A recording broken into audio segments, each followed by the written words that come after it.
प्यारे बच्चों, विद्यालय प्रसारण कार्यक्रम में आप सबका स्वागत है। बच्चों, पढ़ाई लिखाई हमारे जीवन में बहुत महत्व रखती है। पढ़ाई लिखाई से हमें जीवन में आगे कैसे चलना है इसकी बहुत जानकारी मिलती है।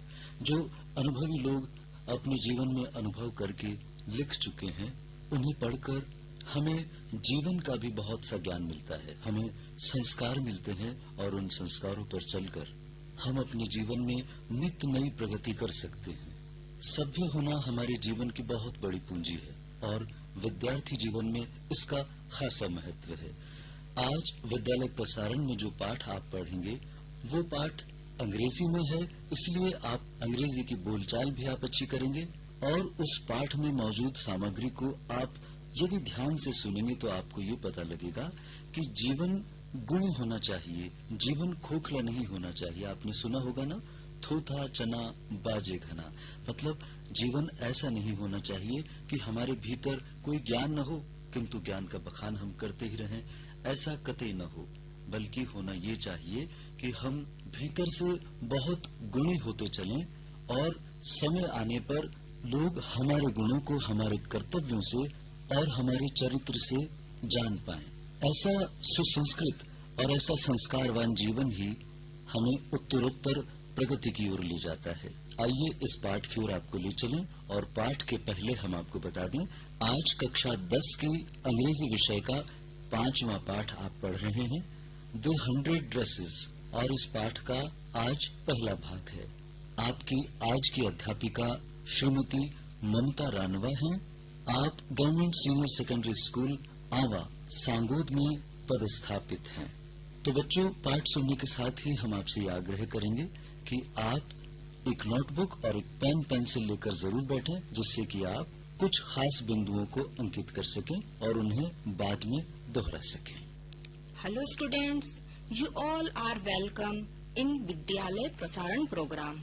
आई hope you are well and healthy and doing well with your studies। जैसा कि त्योहारों का सीजन चल रहा है और किसी भी त्योहार, शादी अथवा पार्टी के समय हमारी सबसे बड़ी प्रॉब्लम क्या होती है? बिल्कुल सही, क्या पहने, the selection of a good dress. बच्चों, अच्छी ड्रेसेस पहनना किस किस को पसंद है? निस्संदेह हम सभी को अच्छे सुंदर कपड़े पहनना अच्छा लगता है। Our outer appearance very much depends on our dressings। हमारा बाहरी व्यक्तित्व अथवा स्वरूप काफी हद तक हमारी ड्रेसिंग्स पर डिपेंड करता है। If we are well dressed, यदि हमने अच्छे सुंदर कपड़े पहने हैं, हम ठीक से तैयार हुए हैं, तो लोग हमारे प्रति अच्छी धारणा बनाते हैं। But contrary to it, if we are not well dressed, then people don't take interest in us, they don't like to become our friends. लेकिन यदि हम ठीक से तैयार नहीं हैं, तो लोग अक्सर हमसे बात करना अथवा हमारे साथ रहना पसंद नहीं करते हैं। आई होप कि आप भी अपने विद्यालय प्रॉपरली स्कूल यूनिफॉर्म में ही जाते होंगे। तो आज हम इन्हीं ड्रेसेस से related class 10th book first flight का chapter number 5 the 100 dresses first पढ़ने वाले हैं। This lesson is written by Eleanor Estes. यह लेसन एलिनोर ने लिखा है, जो अमेरिका में बच्चों की किताबें लिखा करती थी तथा बच्चों की ही लाइब्रेरी में लाइब्रेरियन भी थी। जैसा कि एलिनोर बच्चों से बहुत ज्यादा अटैच्ड थी, इन्होंने बच्चों की भावनाओं एवं समस्याओं को बड़े ही मार्मिक रूप से अपनी रचनाओं में उतारा है। As the title is the 100 dresses first, तो हम इस कहानी में 100 ड्रेसेस की बात करने वाले हैं। और फर्स्ट इसलिए है क्योंकि this is the first part of the story. In our life we come in contact with many people in our family, community, neighbourhood, market, school and many other places. हम अपने परिवार, समाज पड़ोस, स्कूल तथा अन्य कई स्थानों पर कई लोगों के संपर्क में आते हैं। हाउ डू वी जज पीपल? हम लोगों को कैसे जज करते हैं या कैसे उनके बारे में राय बनाते हैं? Bye there wealth, money, positions और एनी अदर थिंग। क्या उनके धन, संपत्ति आदि के आधार पर या किसी और मापदंड से? This story is a sensitive account of how a poor girl is judged by her classmates and other children. इस कहानी में बड़े मार्मिक रूप से बताया गया है कि किस प्रकार एक गरीब लड़की को उसके सहपाठियों द्वारा जज किया जाता है। Wanda Petronski, the main character of the story, is a poor Polish girl.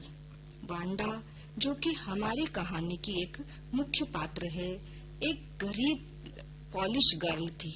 Polish का मतलब है पोलैंड के निवासी, जिसे इंडिया में रहने वाले इंडियंस कहलाते हैं, अमेरिका में रहने वाले अमेरिकन, रशिया में रहने वाले रशियन, इसी तरह से पोलैंड के निवासी पॉलिश कहलाते हैं।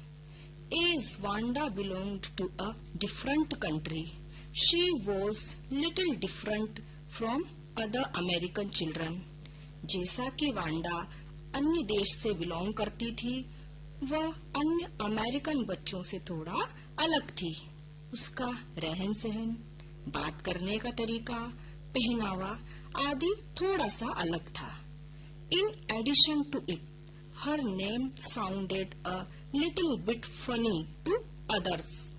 She was bullied by her classmates. उसका नाम भी थोड़ा सा अजीब, मजाकिया था। सभी उसको परेशान करते थे।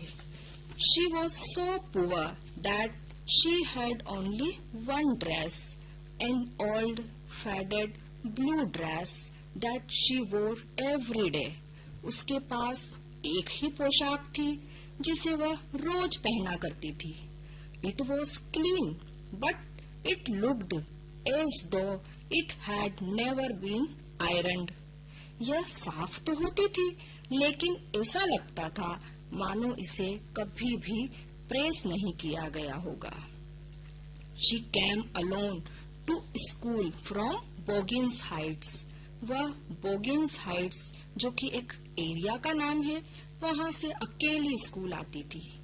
As she came from far, far away, under the railroad tracks, up the hills, her feet were usually caked with dry mud. इतनी दूर से, पटरियों के नीचे से, पहाड़ियों के ऊपर से होकर आने के कारण उसके पैर धूल से सने होते थे। Wanda sat in the last row in the room number 13. Wanda room number 13 की आखिरी लाइन में बैठती थी। In the corner of the room where rough and mischievous boys sat who did not make good marks. कक्षा के इस कोने में उद्यमी तथा शरारती बच्चे बैठा करते थे, जिनके की अक्सर अच्छे अंक नहीं आते थे। The corner of the room where there was most scuffling of feet. कक्ष के इस कोने से सर्वाधिक स्कफलिंग ऑफ फीट, इसका मतलब है पैरों को जमीन पर रगड़ने की आवाज आती थी। मोस्ट रोयर्स ऑफ लाफ्टर, हंसी के सर्वाधिक ठहाके सुनाई दिया करते थे, अर्थात सर्वाधिक शोर इसी कोने से आता था। Wanda was not such type of student. Wanda बिल्कुल भी इस तरह की लड़की नहीं थी। She was very quite in nature and rarely said anything to anybody at all. वह बहुत ही शांत स्वभाव की थी तथा मुश्किल से ही किसी से कुछ कहती थी। Nobody had heard her laugh out loud. किसी ने कभी उसे जोर से हंसते तक नहीं सुना था। Nobody knew exactly why Wanda sat in that seat. किसी को ठीक से पता नहीं था कि वांडा उसी सीट पर क्यों बैठा करती थी। Neither anybody wanted to know. कोई जानना भी नहीं चाहता था। No one cared of her. किसी को उसकी परवाह नहीं थी। The time when they thought about her was outside the school hours. केवल स्कूल समय के बाहर ही कोई उसके बारे में सोचता था। मतलब स्कूल शुरू होने से पूर्व तथा पूरी छुट्टी होने के बाद। That was the time when they got the chance to make fun of her. इसी समय में बच्चे उसका मजाक बनाते थे। एक बार स्कूल शुरू हुआ, फिर उस पर कोई ध्यान नहीं देता था। पैगी एंड मैडी, जो कि उसकी क्लासमेट थी, always made fun of her, हमेशा उसका मजाक उड़ाती थी। Peggy, the most popular girl in the class, usually asked Wanda how many dresses she had in her closet.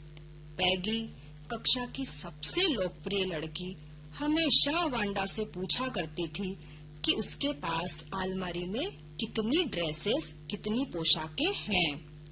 To everyone's surprise, in respond to this question, Wanda would say that she had 100 dresses. Wanda कहती थी उसके पास 100 पोशाकें हैं, सभी अलग अलग, कुछ silk की, कुछ वेलवेट की भी। सभी को यह सुनकर आश्चर्य होता था कि इसके पास एक ही ड्रेस है, तो यह अपने पास 100 ड्रेसेस होने का दावा क्यों करती है। खैर, एक बार स्कूल शुरू हुआ, फिर उस पर कोई ध्यान नहीं देता था। As for Maddie, this question of asking Wanda every day, how many dresses, how many hats, how many this and that she had, bother her. जहाँ तक मैडी की बात है, तो वांडा से हर रोज उसकी ड्रेसेस, उसकी हैट्स या अन्य चीजों के बारे में पूछी जाने वाली बात मैडी को परेशान करती थी। इसका एक कारण यह भी हो सकता है कि Maddie was poor herself. Maddie खुद एक गरीब लड़की थी। She usually wore somebody's hand me down clothes. वह अक्सर किसी के द्वारा दिए गए कपड़े पहना करती थी। She did not have the courage to say Peggy to stop asking Wanda about her possessions. उसमें बिल्कुल भी साहस नहीं था कि वह पैगी से कह सके कि वांडा से उसकी चीजों के बारे में पूछना बंद कर दे। शी वॉज अफ्रेड कि वह पैगी की फ्रेंडशिप खो ना दे। She pictured herself in the school yard, a new target for Peggy and the other girls. वह अपने आप को पैगी तथा अन्य लड़कियों के लिए एक नए टारगेट के रूप में खड़ा पाती थी। उसे डर था कि कहीं वांडा के स्थान पर सब उसका ही मजाक बनाना शुरू ना कर दें। Peggy might ask her where she got the dress that she had on. हो सकता है पैगी उसी से पूछ ले कि उसने जो ड्रेस पहन रखी है वह उसने कहाँ से ली। And Maddie would have to tell that it was one of Peggy's old ones that her mother tried to disguise with new trimmings. और मजबूरन मैडी को यह बताना ही पड़ेगा कि यह पैगी की ही पुरानी ड्रेसेस में से एक है, जिसको उसकी माँ ने थोड़ी नई काट छाट करके छुपाने अथवा नया रूप देने की कोशिश की थी। डिस्गाइज का अर्थ है रूप बदलना। so that nobody could recognize it in the class. Wanda पिछले 2 दिनों से विद्यालय में अनुपस्थित थी। इस बात को किसी ने भी नोटिस नहीं किया। Thinking about Wanda and her 100 dresses, Maddie began to wonder about the drawing contest. Wanda के बारे में सोचते हुए मैडी को अचानक स्कूल में होने वाले ड्राइंग कॉन्टेस्ट की याद आई। For girls, this contest consisted of designing dresses and for boys designing motorboats. इस प्रतियोगिता के लिए लड़कियों को ड्रेसेस की डिजाइन्स तथा लड़कों को मोटरबोट्स की डिजाइन्स बनानी थी। Probably Peggy would win the girls' medal. संभवतः पेगी ही लड़कियों का मेडल जीतने वाली थी। She drew better than anyone else in the class. At least that is what everybody thought. वह कक्षा में सबसे अच्छी ड्राइंग करती थी और सभी को ऐसा ही लगता था। The next day, that was the result day. There were drawings all over the classroom. अगले दिन, जो कि परिणाम का दिन था, पूरे कक्ष में ड्राइंग्स ही ड्राइंग्स थी। On every ledge and window sill, प्रत्येक किनारे पर, प्रत्येक खिड़की फलक पर, हर जगह dazzling colors, brilliant lavish designs, and all were drawn on great sheets.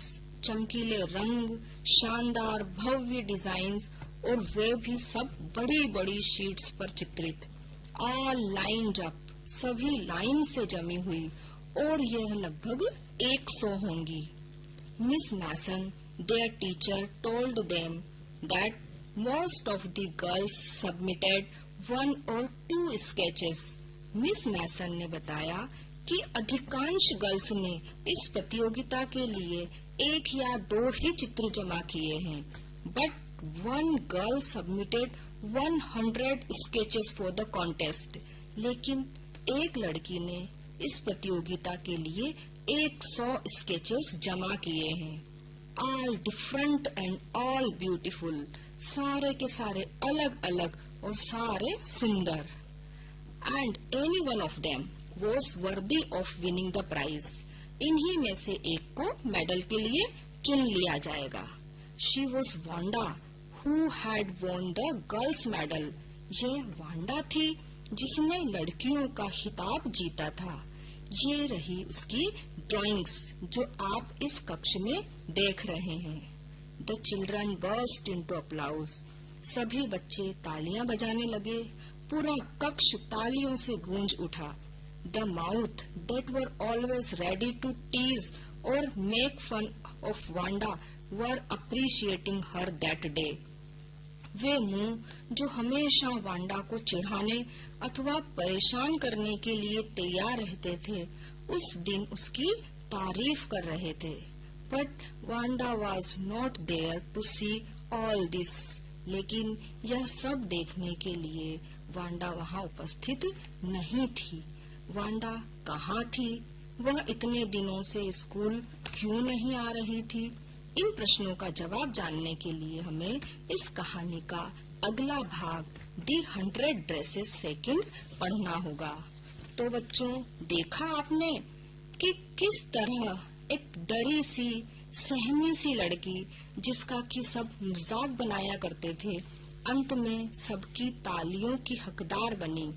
इसने अपनी नेगेटिव फीलिंग्स को अपने ऊपर हावी ना होने देकर अपनी प्रतिभा को निरंतर निखारते रहने की कोशिश की। याद रखिए, हम नहीं, हमारे गुण बोलते हैं। तो यह थी वांडा की 100 ड्रेसेस जिनके बारे में वह बताया करती थी।